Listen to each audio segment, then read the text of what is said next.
बाद आता है गृह विज्ञान महिला और पुरुष दोनों के लिए रोजगार के अनेक अवसर प्रदान करता है। मतलब ये नहीं है कि गृह विज्ञान सिर्फ महिलाएं ही करेंगी, गृह विज्ञान पुरुष भी कर सकते हैं। ठीक है।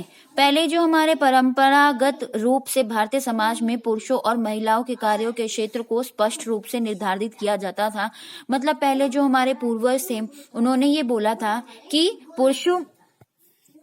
जो पुरुष है उनके लिए अलग कार्य बताया गया था और जो महिलाएं हैं उनके लिए भी अलग कार्य निर्धारित किया गया था। मतलब रसोई जो है महिलाएं हैंडल करेंगी और जो पुरुष है वो सिर्फ बाहर के कार्यों को हैंडल करेंगे। बट आज के टाइम पर लड़का और लड़कियां दोनों के लिए ही गृह विज्ञान बहुत जरूरी है, क्योंकि आज का टाइम जो है बहुत कॉम्पिटेटिव है, प्रतिस्पर्धा धार्मिक संसार है और इसमें सफल होने के लिए दोनों को ही इसकी नॉलेज होनी जरूरी है। दोनों को ही घरेलू उत्तरदायित्व और कार्यों में भागीदारी करनी चाहिए। मतलब जितने भी उत्तरदायित्व है, जितनी भी रेस्पॉन्सिबिलिटीज हैं दोनों को ही देनी चाहिए एक आदमी को, और सारे काम जो है दोनों को ही बराबर बांट के करने चाहिए, एक दूसरे की हेल्प करनी चाहिए। इस तरह से नहीं कि लड़का कुछ और लड़की कुछ और कर रही है। दोनों को ही संसाधनों का प्रबंधन करना सीखना चाहिए। मतलब ये नहीं है कि सिर्फ औरत ही प्रबंध करना जानती हो, आदमी भी प्रबंध करने की नॉलेज रखनी चाहिए, क्योंकि ये बहुत ज्यादा कॉम्पिटेटिव हमारा क्या है संसार है। इसमें रेस चलती है जिसमें दोनों को ही एक दूसरे की हेल्प के बिना आगे नहीं जा सकते। यदि कोई समस्या उत्पन्न होती है तो दोनों को ही परिवार के सदस्यों के साथ मिलकर इसका समाधान करना चाहिए। मतलब ये नहीं कि सिर्फ एक लड़के को ही समाधान करना है या लड़का ही समझदार है, लड़की भी उसका समाधान कर सकती है। गृह विज्ञान लड़के और लड़कियों दोनों के लिए विभिन्न प्रकार के व्यावसायिक अवसर प्रदान करते हैं। मतलब अगर गृह विज्ञान की नॉलेज है तो लड़का हो चाहे लड़की हो दोनों को ही जॉब के ऑप्शंस क्या है प्रदान करते हैं। ठीक है। उसके बाद आता है गृह विज्ञान एक शास्त्र और एक व्यवसाय। गृह विज्ञान में विशेषज्ञ के अनुसार क्षेत्र शामिल है, जैसे कि भोजन तथा पोषण, संप्रेषण तथा विस्तार, साधन, मानव विकास, कपड़ा व परिधान विज्ञान। हम परिवार के बाहर तथा परिवार के भीतर अच्छे आंतरिक व्यक्तिगत संबंधों को सीखते हैं तथा विकसित करते हैं। हम अपने संसाधनों जैसे कि समय, ऊर्जा तथा धन के प्रबंध की विधि को भी हम सीखते हैं। यहाँ पे देखो संसाधन किसको बोला गया है, यहाँ पे समय को, ऊर्जा को और धन को बोला गया है, ताकि हम परम संतोष प्राप्त कर सके। गृह विज्ञान उन कौशलों को सिखाता है, सीखने की विधियां भी शामिल है जो हमारे परिवार तथा समुदाय, विशेष रूप से गरीब को बेहतर जीवन के उपयोगी बनाने। मतलब यह है कि अगर गृह विज्ञान की नॉलेज है तो गृह विज्ञान में बहुत सारे क्षेत्र शामिल है, जैसे कि भोजन तथा पोषण, बात करने के तरीके और संसाधन प्रबंधन। संसाधन क्या हो गया, जैसे समय को कैसे मैनेज करें, ऊर्जा का कैसे यूटिलाइज करें, कि आप काम तो करे जा रहे हो पर वो सही ढंग से नहीं हो रहा है तो सही ढंग से कैसे काम किया जाता है, धन को कैसे प्रबंध किया जाए, ये सारी विधियों को सिखाता है, जिससे कि हमें टेंशन ना हो और हम बिल्कुल संतोष पूर्वक अपनी जिंदगी व्यतीत कर सकें और आने वाले टाइम में जितनी भी हमारी मुश्किलें आए उसका हम समाधान पहले से ही करके चलें। जैसे कि आप खर्च तो कर रहे हो पर आगे के लिए कुछ नहीं बचा के रख रहे हो तो क्या होगा, जिस टाइम पे आपको जरूरत पड़ेगी उस टाइम पे आपके हाथ में कुछ नहीं होगा। तो इससे बेहतर यही है कि आप शुरुआत से ही उसका प्रबंधन करना, धन का प्रबंधन करने की विधि को सीख जाएं, जिससे कि आगे जाके आपको कोई दिक्कत ना हो। ठीक है, जिससे कि आपका जीवन क्या हो जाए, बेहतर बन जाए। हम माता पिता तथा दादा दादी द्वारा प्रदान किए गए परंपरागत ज्ञान तथा अनुभव का आदर करते हैं। मतलब जो हमारे पूर्वज हैं, दादा दादी है, इन्होंने हमें एक सीख सिखाई थी। क्या सीख सिखाई थी, हमें इसका आदर करना चाहिए, हमें इनका आदर करना चाहिए। विज्ञान तथा प्रौद्योगिकी एवं प्रबंधन के क्षेत्र में नई उन्नतियों में हम 21वीं सदी की चुनौतियों का सामना करते हैं तथा इसे परिवर्तनशील सामाजिक और आर्थिक परिवेश की व्यवस्था के लिए बेहतर ढंग से सुयोजित किया जाता है। हम ये नहीं कह रहे कि हमारे जो पूर्वज हैं उन्होंने हमारे लिए कुछ गलत किया हुआ है, हमें उसका भी आदर करना चाहिए, पर 21वीं सदी की जो चुनौतियां हैं उसका सामने करने के लिए हमें अपने तरीकों को, चाहे सामाजिक हो चाहे आर्थिक परिवेश हो, उसको सही ढंग से इस्तेमाल करना चाहिए या हमारे अंदर ऐसा चेंज आना चाहिए जिससे कि हम उसके हिसाब से जी सके, क्योंकि आज के टाइम में जीना है, हमें कल के हिसाब से नहीं जीना है। गृह विज्ञान का पाठ्यक्रम विज्ञान तथा कला दोनों ही क्षेत्र के मिश्रण के लिए तैयार किया जाता है। मतलब गृह विज्ञान में विज्ञान भी है और कला भी है।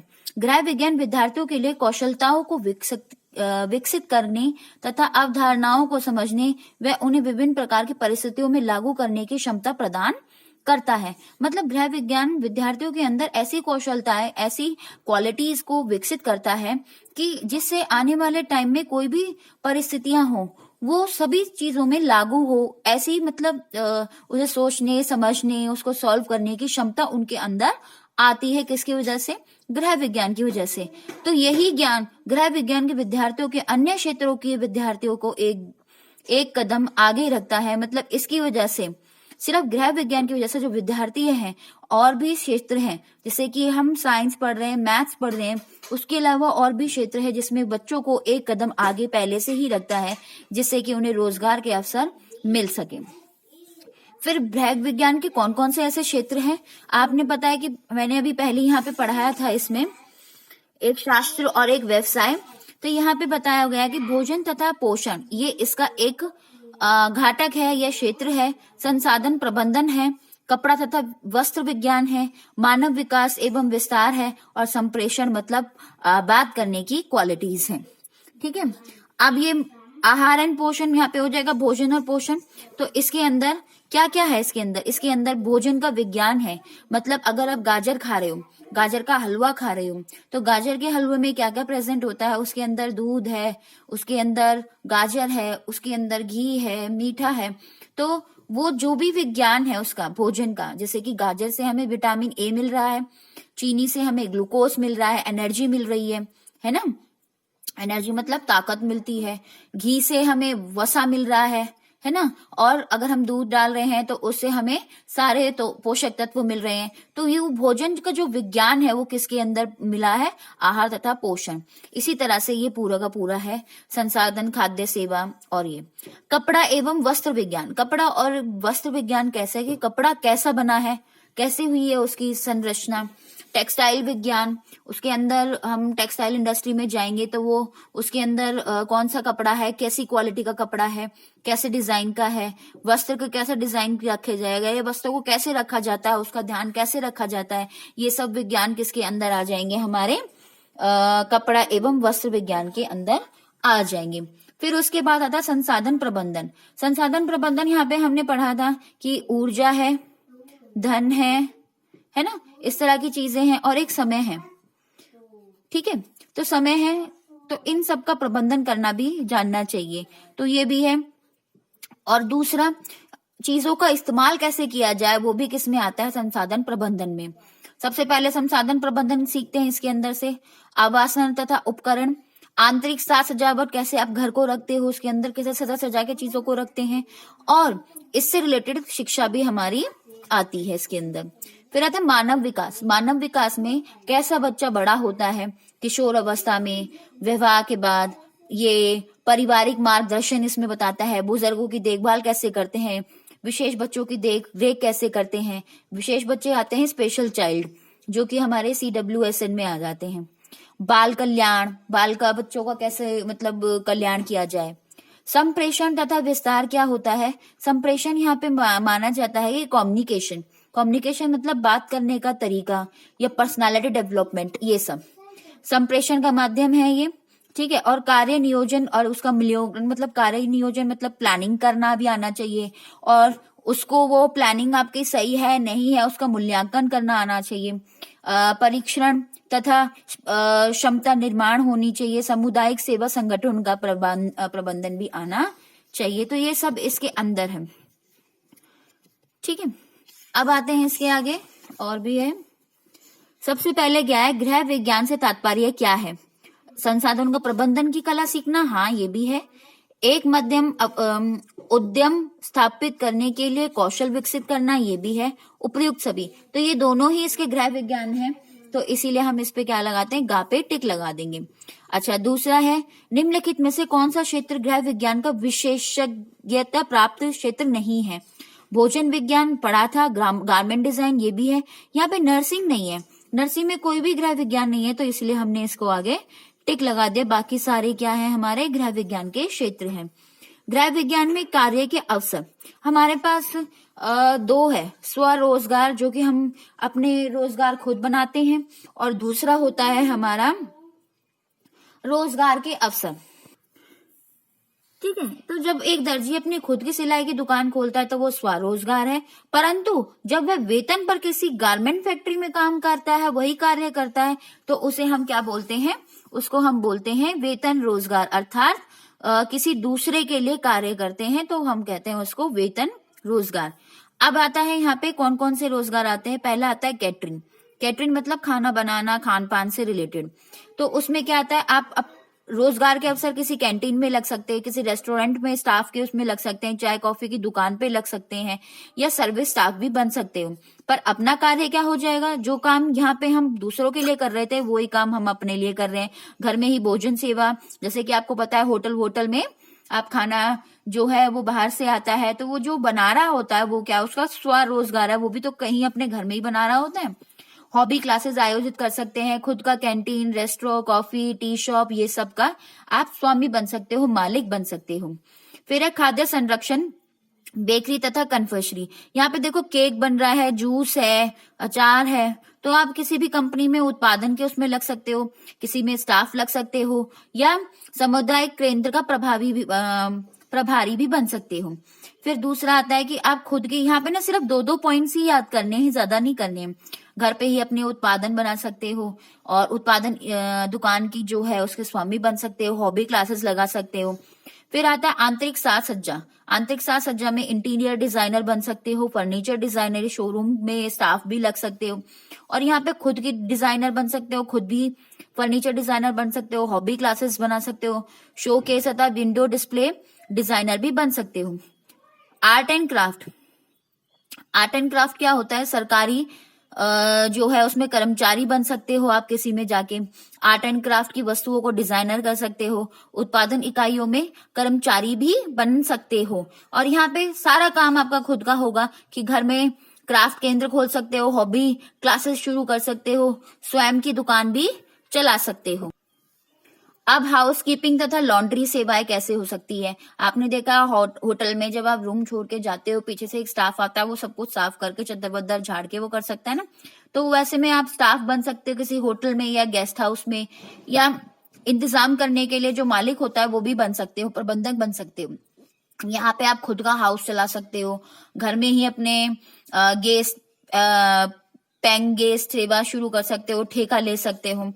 ड्रेस डिजाइनिंग, गारमेंट निर्माण, टेक्सटाइल डिजाइनिंग, ये सब इसके अंदर है। किसी भी उत्पादन इकाई में आप स्टाफ लग सकते हो, टेक्सटाइल डिजाइनिंग में इकाई में स्टाफ लग सकते हो, या बुटीक में भी स्टाफ लग सकते हो। यहाँ पे दुकान और या बुटीक का स्वामी खुद बन जाओगे, घर में ही सेवाएं संचालित करोगे, हॉबी कक्षाएं आयोजित करोगे, है ना।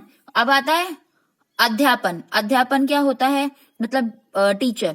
तो आप किसी creche, play school, day care केंद्र में भी स्टाफ बन सकते हो, स्कूल कॉलेज में पढ़ा सकते हो, पॉलिटेक्निक में भी पढ़ा सकते हो।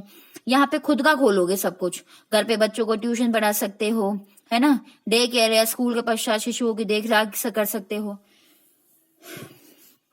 तो ये सब इसके अंदर आता है। संप्रेषण तथा विस्तार मतलब कम्युनिकेशन। तो ये क्या कहते हैं, यहाँ पे भी दो ही पॉइंट्स याद कर लेना। विकास संगठन जो होता है, मतलब जो एक हमारी संगठन बनते हैं उनमें एक स्टाफ बन सकते हो, किसी को परामर्शदाता बन सकते हैं, काउंसलर बन सकते हो, जैसे आपके स्कूल में 10th और 12th करने के बाद में काउंसलिंग करने आते हैं उस तरह से। ठीक है, सामाजिक उद्यमिक बन सकते हो, समाज को जनसंपर्क तथा मानव संपर्क विभाग में स्टाफ भी बन सकते हो, ये भी एक जॉब है। इसी तरह से मीडिया में आप खुद काम कर सकते हो, है ना। और क्या कहते हैं, परामर्शदाता भी खुद बनोगे तो फिर ऑब्वियस सी बात है आपको खुद की एजेंसी खोल सकते हो खुद की, है ना। और थिएटर, कठपुतली, नचाना, ये भी आप कर सकते हो, क्योंकि ये भी क्या है, कम्युनिकेशन का तरीका है। संसाधन प्रबंधन तथा उपभोक्ता शिक्षा। रिटेल लेआउट में स्टाफ, मतलब आप किसी भी जो जानकारी देते हैं उसमें किसी भी सामान के बारे में, उसमें स्टाफ लग सकते हो। कार्यक्रम प्रबंधन फार्म में स्टाफ लग सकते हो। यहाँ पे इन्वेंट मैनेजर या लघु बचत एजेंट, इनमें से कोई भी चीज आप बन सकते हो, जिससे कि आप ये अपना ही काम होता है, और ये क्या कौन सा काम है जो कि आप किसी में स्टाफ लगते हो। ठीक है, फिर आता है 1.2 पाठ्यगत। गृह विज्ञान के क्षेत्र में घर से चलाए जाने वाले स्वरोजगार के 4 उदाहरण दीजिए। स्वरोजगार ये रहे, इनमें से कोई 4 उदाहरण दे दीजिए। ठीक है, उसके बाद यहाँ पे भोजन और पोषण रोजगार के अवसर। रोजगार के अवसर कहाँ पे हैं? यहाँ पे ये रहा, ये मुख्य शाखा, इसकी विशेषता है। और क्या कहते हैं, भोजन में आ जाएगा हमारा, ये वाला भी आ जाएगा। तो स्वरोजगार कौन से हैं? ये वाले। ठीक है, भोजन में आप खुद का खाना बना सकते हो, ये सब। कैटरिंग, रेस्टोरेंट, ये संसाधन प्रबंधन, मतलब ये जो है इससे रिलेटेड है और ये बहुत इंपॉर्टेंट है। ये वाला जो है ये बहुत इंपॉर्टेंट है, यह 2 नंबर का जरूर आता है। ये सिर्फ 2 नंबर का ही चैप्टर है, चाहे तो वो लड़का लड़की वाला आ जाए या कुछ भी। यहाँ पे क्या कहते हैं, निम्नलिखित पदों में से वेतन रोजगार या स्वरोजगार के रूप में वर्गीकृत कीजिए। प्री स्कूल क्या है? ये अध्यापिका हो, वेतन रोजगार है। अगर प्री स्कूल आप अपने घर के सामान के शोरूम का भी स्वामी जो है, घर के सामान के शोरूम का स्वामी है, तो क्या है? ये स्वरोजगार है, घर में ही कर रहे हो आप ये। ठीक है, ये मैंने आंसर्स पहले ही लगा रखे हैं, तो आप ये देख लीजिए और पढ़ के कर लीजिए। आपने क्या सीखा, ये ओवरऑल है, ये आपकी पीडीएफ में मैंने भेज दिया है। और ये जो क्वेश्चंस हैं इनके आंसर नीचे भी हैं, ये आप कर लीजिए और मुझे कल व्हाट्सएप चाहिए। ठीक है, नेक्स्ट है आपका भोजन तथा उसके पोषक तत्व, वो मैं आज आपको पढ़ाऊंगी।